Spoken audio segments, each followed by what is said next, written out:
Hace un par de años atrás, una youtuber conocida como Giovanna Mendoza y artísticamente conocida como Raubana, a ver si no me equivoco. Esta chica contaba con más de 2 millones de seguidores en YouTube y era famosa por promover un estilo de vida vegano. Pobrecita. Compartiendo recetas basadas en plantas, rutinas de ejercicios, así como tips de espiritualidad y belleza, algo muy típico en las redes sociales. La joven influencer defendía a través de sus videos el crudiveganismo. ¿Qué es esto? Una dieta basada en alimentos crudos de origen vegetal. Y ella había adoptado este estilo de vida desde hace muchos años. Todo marchaba muy bien para Raubana, hasta que un día, por casualidad, fue filmada por otra influencer en un restaurante comiendo pescado. Esto obviamente desató una lluvia de críticas tratándola de falsa. Y resulta que esta promoción de vida vegana que estaba llevando esta chica le había traído varios problemas de salud, por lo que a escondidas de su público comía abundante carne, buscando mantener sus ingresos económicos y también a sus seguidores. Ella decide ocultar esto y mantener la mentira, mostrando en las redes sociales una vida estrictamente vegana e invitando a todos sus seguidores a que lleven ese estilo de vida, cuando en lo privado hacía todo lo contrario. Esto obviamente desató toda una ola y todos los seguidores empezaron a escracharle, y Raubana al final terminó perdiendo toda su fama y su popularidad. Esta chica mentía porque su corazón no estaba motivado por promover un estilo de vida saludable, entre comillas, sino porque su corazón estaba movido por la avaricia. Y es que el ser humano, hermanos, tiende a engañar, tiende a mostrarse de una manera falsa y ocultar lo que verdaderamente le motiva en su corazón. Y es sobre esto lo que vamos a reflexionar en el día de hoy, continuando con la serie del Evangelio del apóstol Juan. Y vamos a detenernos en el capítulo 2, y les pido que me acompañen, y en el versículo 23. Segundo capítulo del Evangelio de Juan, versículo 23. Hoy vamos a desglosar 3 conceptos. Jesús conoce lo que hay en el corazón del hombre. El segundo concepto, Jesús conoce lo que hay en el corazón del hombre. Y ese es el problema. Y el tercer concepto, Jesús conoce lo que hay en el corazón del hombre. Pero esa es la solución. Amén. Dice la palabra del Señor: estando en Jerusalén, en la fiesta de la Pascua, muchos creyeron en su nombre, viendo las señales que hacía. Pero Jesús mismo no se fiaba de ellos, porque conocía a todos y no tenía necesidad de que nadie le diese testimonio del hombre, pues él sabía lo que había en el hombre. Amén. ¿Dónde nos ubicamos con este texto en el Evangelio de Juan?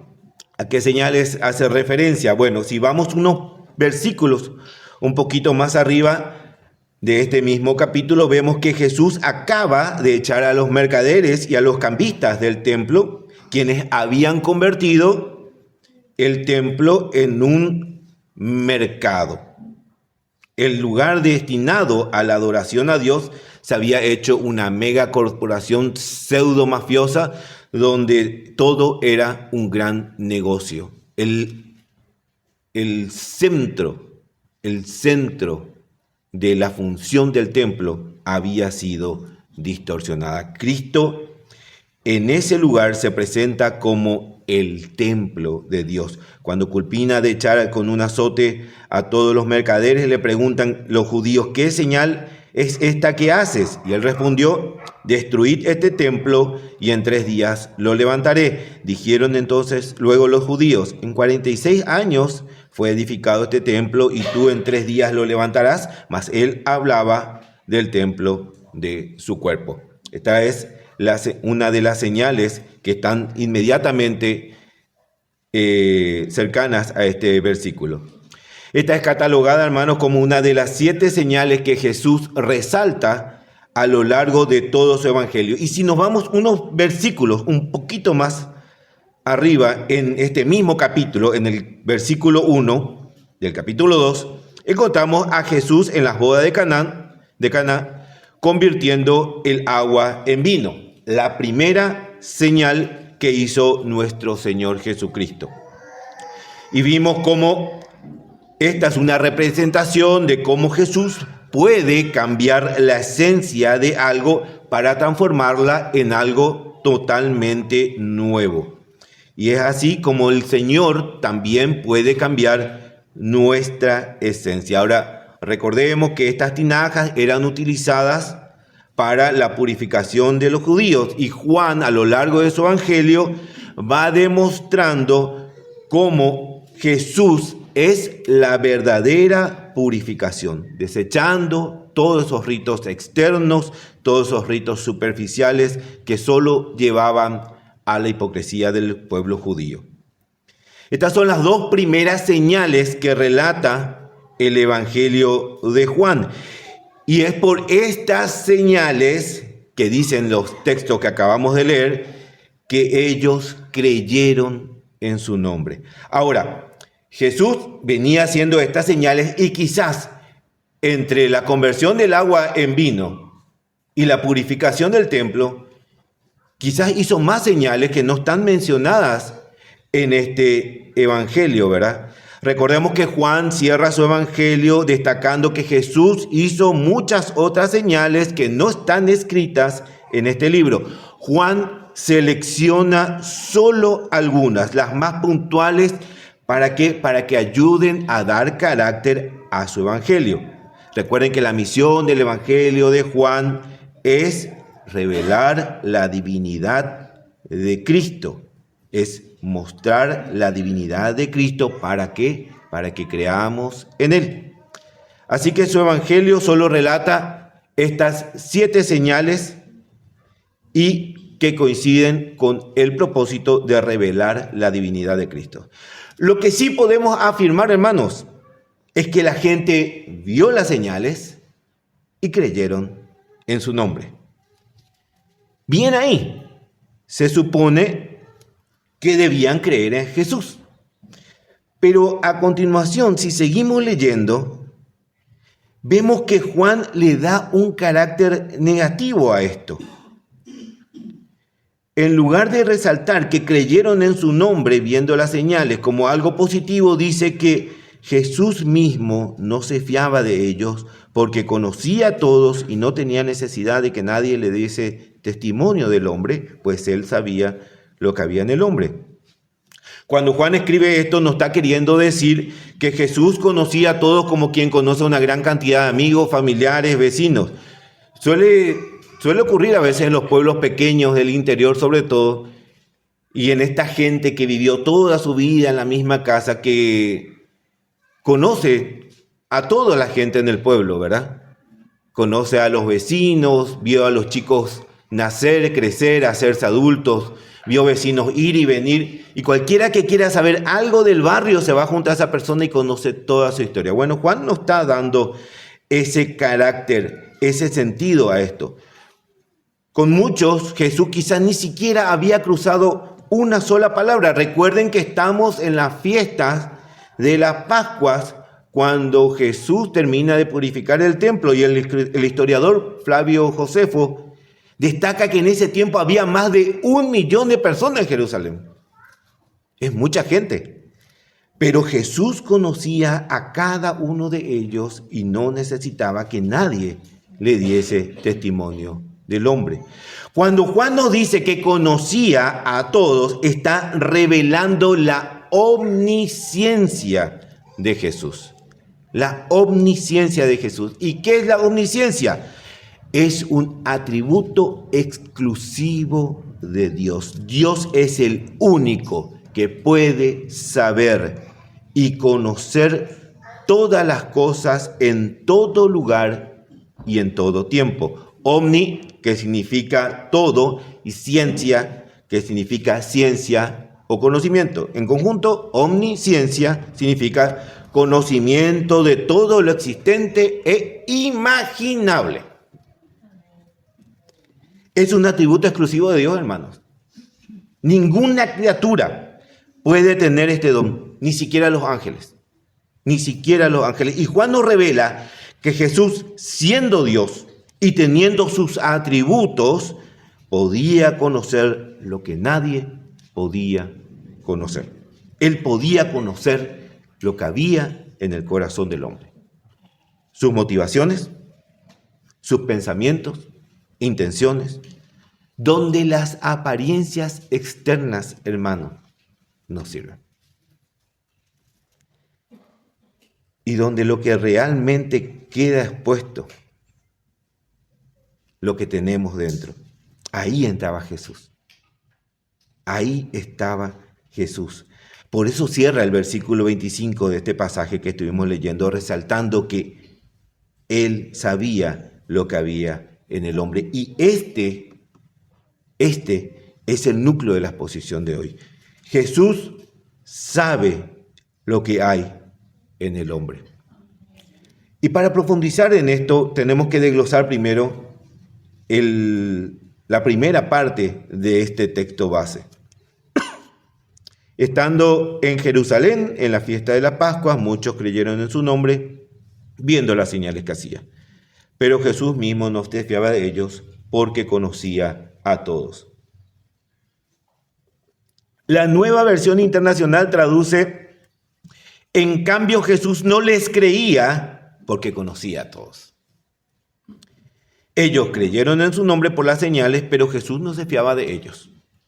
Acá si tomamos estos versículos a la ligera, hermanos, podemos suponer que hay una contradicción. Porque si vamos al final de este Evangelio de Juan, en el capítulo 20:30 dice: hizo además Jesús muchas otras señales en presencia de sus discípulos, los cuales no están escritas en este libro. Pero estas se han escrito para que creáis que Jesús es el Cristo, el Hijo de Dios, y para que creyendo tengáis vidas en su nombre. Las señales están para que creamos, dice en el capítulo 20, pero en el capítulo 2, en los versículos que estamos analizando, leemos que el mismo evangelista, Juan, dice que viendo las señales creyeron en su nombre, pero Jesús no se fiaba de ellos. ¿No se supone que Jesús debería estar satisfecho porque vieron las señales y creyeron?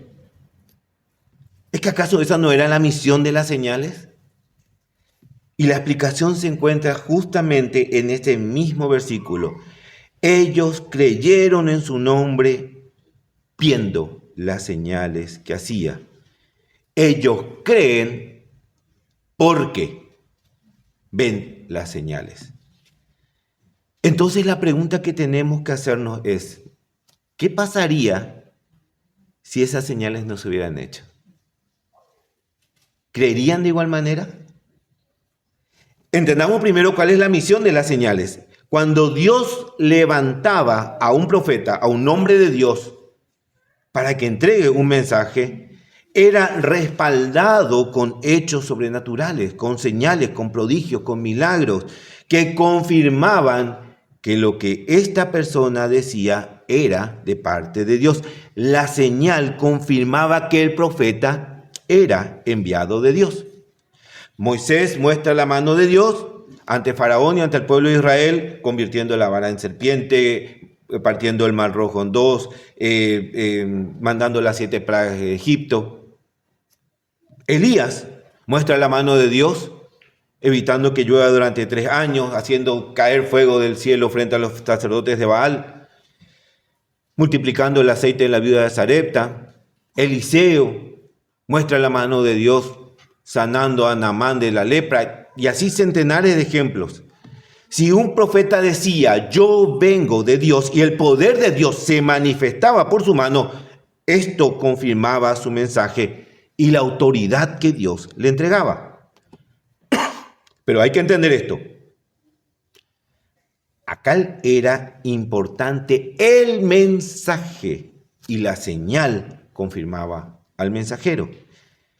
Pero hasta este momento, en el Evangelio de Juan, se nos relata que estos que estaban en la fiesta de Pascua y creyeron en las señales, creyeron en su nombre, creyeron por las señales, no por el mensaje. ¿Y qué mensaje traía Jesús? Bueno, como leímos en el capítulo 20 recién, estas señales estaban para que creáis que Jesús es el Cristo. En el 31 dice, porque estas se han escrito para que creáis que Jesús es el Cristo, el Hijo de Dios, y para que creyendo tengáis vida en su nombre.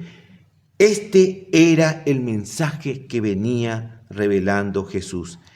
Él, en sus mensajes, estaba revelando su naturaleza divina y al Padre. Y les voy a decir algo, hermanos.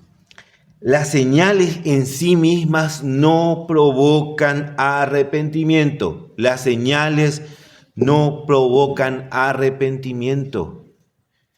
Es el mensaje el que confronta, es el mensaje el que produce el arrepentimiento. Las señales no funcionan para convertir el corazón del hombre. El pueblo de Israel vio miles de señales, cientos de señales majestuosas por parte de Dios y no creyeron. Las plagas de Egipto, el Mar Rojo, las codornices, el agua de la roca, la gloria de Dios en el tabernáculo, su manifestación en el monte Sinaí. Pero ante la menor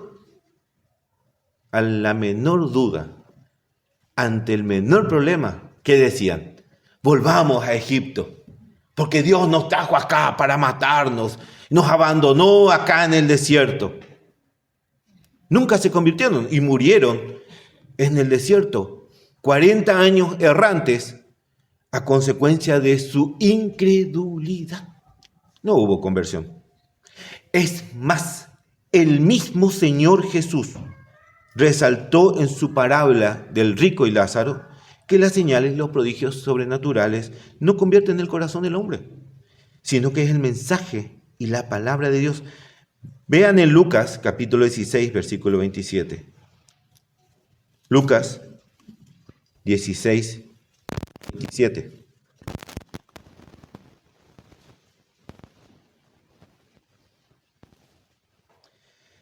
Él entonces dijo, no, padre Abraham,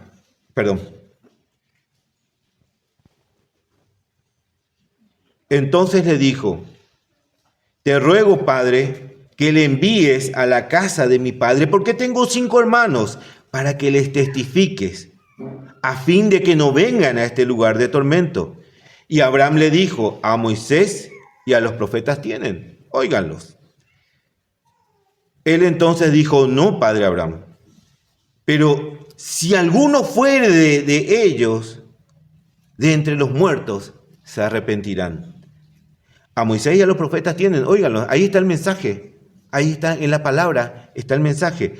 No, si ellos ven un prodigio, se arrepentirán. Mas Abraham le dijo, si no oyen a Moisés y a los profetas, tampoco se persuadirán, aunque alguno se levantare de los muertos. Con una señal sobrenatural, seguro que asombrados van a creer y van a arrepentirse. Imagínense, una persona resucita de entre los muertos y viene anunciando el arrepentimiento. Sí o sí, van a creer. ¿Cómo no van a creer ante este prodigio, ante este milagro, ante este hecho sobrenatural traído desde la eternidad? Pero Abraham, en esta parábola relatada por Jesús, le pincha el globo y le dice, si no les importa el mensaje entregado por Dios, ni si alguien se levanta de los muertos, van a creer. Las señales no producen cambio en el hombre. Las señales no producen. Recuerden que las señales eran para orientar, para guiar, para revelar otro objetivo. Las señales no tenían un fin en sí mismas, sino que apuntaban a revelar otro aspecto más profundo de Dios. Y estas señales confirmaban la divinidad de Jesús como el Mesías. Pero esta gente que estaba siguiendo a Jesús porque vieron las señales, estaban en una actitud onda: si me mostrás las señales, voy a creer. Si no me mostrás las señales, no creo. No importa si el mensaje que estaba entregando Jesús era verdadero y fiel. A mí me importaban las señales. Yo quiero el espectáculo, la maravilla, el prodigio. Muchos creyeron en su nombre viendo las señales que hacía. Hicimos la pregunta: ¿qué pasaría si esas señales no se hubieran hecho? ¿Creerían realmente? Porque los discípulos, los primeros discípulos, no vieron ninguna señal antes de seguir a Jesús, pero creyeron de igual manera. ¿Qué señal vio Andrés, uno de los primeros discípulos, para declarar a su hermano: hemos hallado al Mesías? Ninguna señal. Él creyó por el mensaje de Jesús. ¿Qué señal vio Felipe cuando llamó a Natanael y le dijo: hemos hallado a aquel de quien escribió Moisés en la ley, así como los profetas, a Jesús, hijo de José de Nazaret? Ninguna señal. Él creyó por el mensaje de Jesús. Recuerden que la primera señal se da en los versículos siguientes, en la boda de Canaán. Hasta ese momento, en estos episodios, Jesús no había hecho ninguna señal. Las señales, hermanos, apuntan siempre a algo más, y en este caso era a revelar a Jesús como el Mesías, el Hijo de Dios. Pero estos que seguían a Jesús y creyeron en su nombre durante la fiesta de la Pascua, creyeron en su nombre por las señales que hizo. Ellos estaban viendo, hermanos, a Jesús con un concepto equivocado. Ellos estaban creyendo por motivos equivocados, y ese era el problema. Y hermanos, atiendan esto, que cuando se sigue a Jesús por motivos equivocados, es porque se tiene conceptos equivocados de Jesús. Les repito, cuando se sigue a Jesús por motivos equivocados, es porque se tiene conceptos equivocados de Jesús. A primera vista y de manera externa, uno podía pensar que estas personas eran verdaderos creyentes que estaban siguiendo a Jesús de manera genuina, entendiendo que así como los primeros discípulos habían comprendido que Jesús era el Mesías, pero ellos estaban solamente maravillados por los hechos sobrenaturales. Pero ¿qué pensaban acerca de Jesús? ¿Qué pensaban estas personas acerca de Jesús? ¿Que era un ilusionista? ¿Que era un maestro? ¿Que era un profeta? Porque Elías era un profeta y también hizo muchas señales. Moisés también era un profeta y también hizo majestuosas señales. Eliseo también era un gran hombre de Dios e hizo maravillosas señales. Pero Jesús no era un profeta más.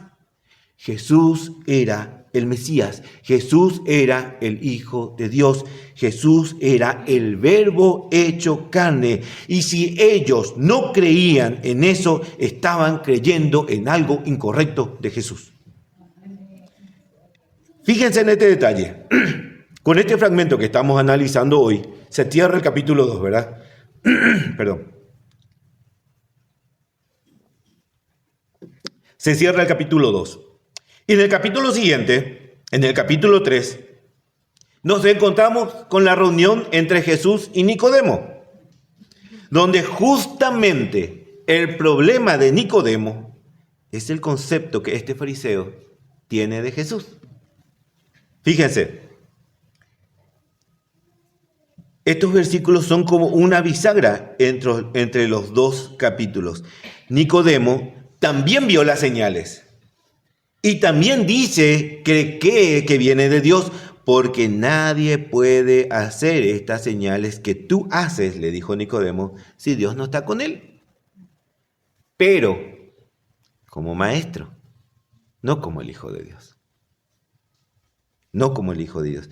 Y Jesús sabía lo que Nicodemo pensaba de él.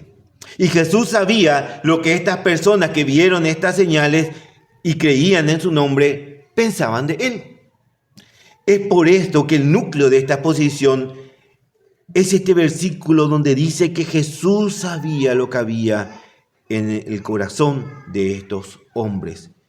Solo Dios es omnisciente y Jesús, siendo el resplandor de la gloria de Dios, posee todos los atributos del Padre, y es por eso que Él no necesita que nadie le cuente: cuídate de este, porque dice que te quiere, pero a tus espaldas te pasa hablándote mal de vos. Él no necesita que nadie le cuente que ese hermano que te dice amarte, en realidad es un hipócrita, está buscando algún favor solamente de parte tuya. Él no necesitaba que nadie le cuente de ese que se mostraba piadoso y espiritual. Él no necesitaba que nadie le cuente sobre Judas. Él sabía que lo elegiría. Y él sabía que iba a entregar el hijo de perdición para que la escritura se cumpliese. Jesús sabe lo que hay en el corazón del hombre. Él es omnisciente, Él es Dios. El hombre nunca, hermanos, va a terminar de conocer a otro hombre. Pero Dios conoce a todos, incluso antes de que fuesen creados. ¿Recuerdan cuando el profeta Samuel, se fue a elegir al sucesor de Saúl? El rey Saúl fue desechado delante de Dios a consecuencia de su pecado, y le dice Samuel: deja de llorar a Saúl, andate a la tierra de Isaí, y en su casa yo te voy a mostrar quién va a ser el nuevo rey de Israel, ¿verdad? Esto lo encontramos en Primera de Samuel, capítulo 16, versículo 6. Primera de Samuel 16, 6. Samuel le pide a Isaí que haga pasar a sus hijos uno por uno para ver quién sería el nuevo rey. Y aconteció que cuando ellos vinieron, él vio a Eliab y dijo: de cierto, delante de Jehová estás ungido. Y Jehová respondió a Samuel: no mires su parecer, no mires su aspecto, ni lo grande de su estatura, porque yo lo desecho. Porque Jehová no mira lo que mira el hombre, pues el hombre mira lo que está delante de sus ojos, pero Jehová mira el corazón. Pasan todos los hijos de Isaí y ninguno de ellos era el elegido, hasta que buscan a ese jovencito que estaba cuidando las ovejas, a David. Ese era el elegido, el desechado ante los ojos de los hombres, ante los ojos de Dios, el elegido. El hombre, hermanos, mira lo que hay delante de sus ojos, y es que es lo único que puede mirar. Uno puede suponer muchas cosas, hermanos. Uno puede sospechar muchas cosas, pero hasta que eso no se materialice, hasta que eso no ocurra, son puras especulaciones.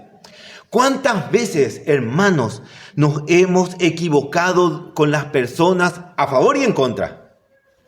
A favor y en contra, porque supusimos mal de lo que ellos albergan en su corazón. ¿Cuántas veces dijimos: no, ese tipo no le veo, había sido que era una gran persona?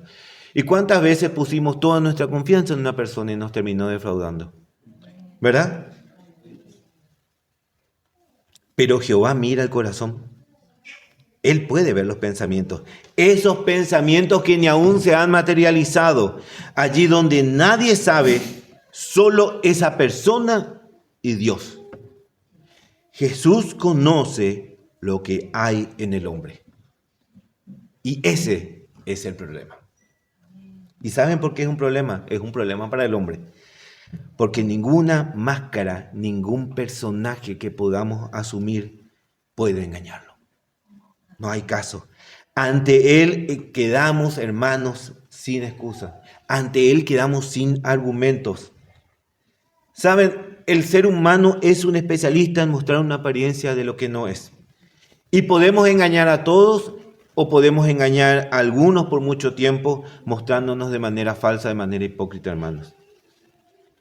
Los políticos son especialistas en este arte. No hay ni un político, ¿no? No se enojen los políticos si escuchan. En campaña agarran la pala, tapan el bache, foto. Agarran al bebé, besito, foto. Dicen los muchachos que no hay nada más falso que promesa de político en campaña. Pero aún así le votamos y confiamos en ellos. Después nos defraudan, ¿verdad? Pero ¿saben por qué logran engañarnos? Porque no conocemos lo que realmente hay en su corazón. Nos guiamos por las apariencias externas, nos engañan porque no podemos saber lo que realmente hay en su corazón. Hay hermanos, hay personas que pueden vivir toda su vida engañando, mintiendo, viviendo las apariencias, mostrándose como el mejor padre, como el mejor cristiano, como el mejor empresario, como una persona comprometida con su sociedad solidaria. Pero su corazón está lleno de maldad, codicia, vanidad, lujuria. Eso nadie lo puede ver, solo Dios. Por eso Jesús es un problema para el hombre. El hombre, a él no se le puede engañar. El hombre puede mostrar 1000 facetas, pero Jesús ve lo que hay en el corazón del hombre, cuáles son sus verdaderas motivaciones. Porque ahí, hermanos, frente a Jesús, las palabras, las apariencias no sirven absolutamente de nada. Delante de Jesús, el hombre queda expuesto de cuerpo entero, desnudo, sin argumentos, frente al Creador, sin excusas. Y eso no le gusta al hombre. Eso no le gusta al hombre. Podés engañar a todo el mundo, pero no podés engañar a Jesús. Y esta gente que seguía a Jesús no podía engañarlos. Él no se fiaba de ellos porque sabía lo que había en el hombre.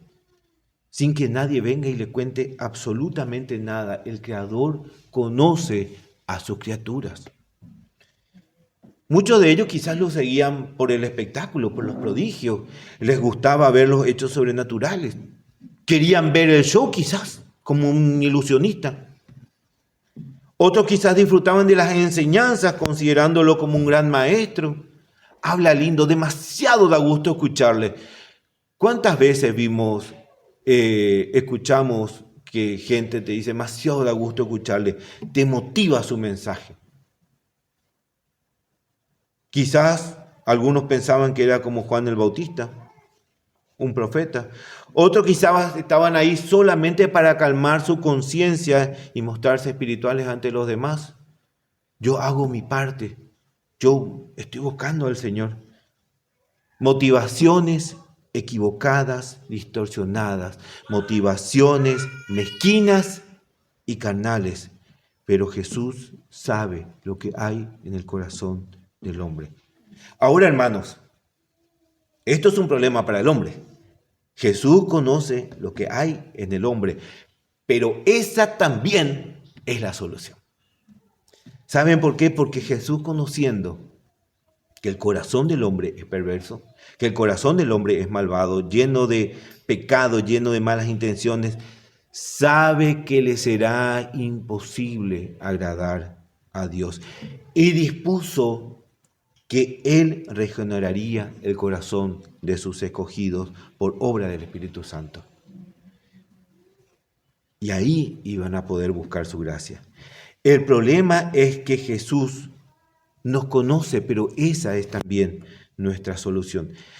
Imaginen nomás por un momento si Dios no fuera omnisciente. Imaginen por un momento nomás si Jesús no fuera omnisciente. Imaginen la cantidad de mentiras, la cantidad de argumentos, la cantidad de tretas, estrategias que podríamos tejer con tal de tratar de mostrarnos delante de Jesús como justos y como santos, ¿verdad?